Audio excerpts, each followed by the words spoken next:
ఈ మధ్య కాలంలో టాలీవుడ్ సెలబ్రిటీస్ పెళ్లిళ్లు వరుసగా జరుగుతున్నాయి. శర్వానంద్, వరుణ్ తేజ్లు పెళ్లిళ్లు చేసుకోగా వెంకటేష్ గారి ఇంట్లో, దిల్ రాజు గారి ఇంట్లో మరికొన్ని రోజుల్లో వెడ్డింగ్ సెలబ్రేషన్స్ మొదలవబోతున్నాయి. ఇప్పుడు టాలీవుడ్ లో యంగ్ విలన్ గా పేరు తెచ్చుకున్న యాక్టర్ కూడా పెళ్లి పీటలెక్కేశారు. తను మరెవరో కాదు, గోవింద్ పద్మసూర్య. ఈ పేరు చెప్తే వెంటనే గుర్తుపట్టలేరేమో కానీ అలా వైకుంఠపురంలో విలన్ అంటే మాత్రం ఇట్టే గుర్తొచ్చేస్తారు. అలా వైకుంఠపురంతో పాటు Bangarraju, like, share and subscribe మూవీల్లో కూడా నటించారు గోవింద్. అయితే గోవింద్ ఇప్పుడు ఒక ఇంటివాడయ్యారు. ఈ జనవరి 28 ఆదివారం ఉదయం గోవింద్ పెళ్లి కేరళలోని ఒక టెంపుల్లో ఫ్యామిలీ మరియు ఫ్రెండ్స్ మధ్య వైభవంగా జరిగింది. తన భార్య పేరు గోపిక అనిల్.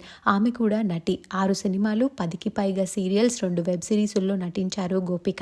వీరిది అరేంజ్డ్ మ్యారేజ్ అట. గోపిక, గోవింద్ల వెడ్డింగ్ కి సంబంధించి కొన్ని ఫొటోస్ బయటకు వచ్చాయి. ఆ ఫొటోస్ లో ఈ జంట చాలా చూడముచ్చటగా ఉన్నారు. ఆ పిక్స్ ఇప్పుడు నెట్టింట్లో వైరల్ అవుతున్నాయి. గోవింద్ వెడ్డింగ్ ఫొటోస్ చూసిన వారు ఈ కపుల్ కి బెస్ట్ విషెస్ ని తెలియజేస్తూ కామెంట్స్ పెడుతున్నారు. ఆ బ్యూటిఫుల్ ఫొటోస్ ని మనం ఈ వీడియోలో చూసేద్దాం.